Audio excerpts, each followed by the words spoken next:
In this lesson, I want to show you how you can use the TI-84 in order to come up with p-values for a hypothesis test for proportions. So, the function to use is under the Stat menu, and you come across to the Tests submenu. Then you'll come down to the function 1propz_test. And 1propz_test, just so you know, it's the 1 stands for a single proportion, so you're not comparing two different populations. Prop, of course, stands for proportion, percentage, same sort of thing. Z indicates that you would be using the normal distribution for your probabilities, and test indicates that it's working for a hypothesis test. So this is the function that we want. When you open it up, there's a few different options, but not really that many. P sub 0, this is the proportion claimed in the hypothesis. So in your null hypothesis is where you'll find this value. X is the number of items that favor your event in the sample. N is your sample size.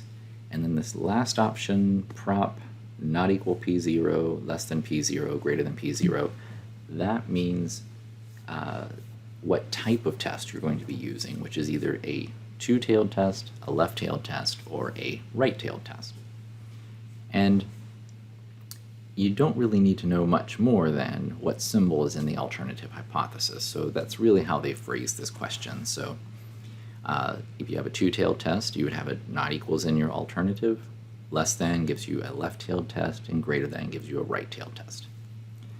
Okay, so let's just say we have some population and it's claimed that 87% of the population have some sort of, there's something about them. All right, I'm not going to give any context here.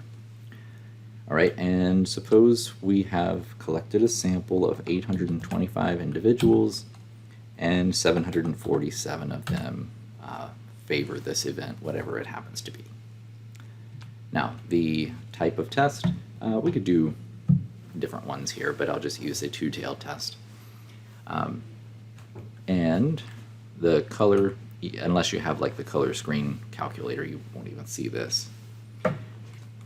So we come down to calculate then, and when you press enter, it will tell you the value of the z-score. That's the test statistic that you might be interested in. In this case, it's 3.028. Next, you get the p-value, so that's the probability of your null hypothesis being true, essentially. And that's 0.0025 if you round to 4 decimals here. P-hat, this is the percent of your sample that favor your event. So for instance, it's literally just x divided by n. So x is the number of items that favor your event, so p-hat is the percent of your sample, and n is the sample size again. So usually you just need either one of the first two, either your test statistic z or your p-value p, or even both, but those are the values you're generally interested in.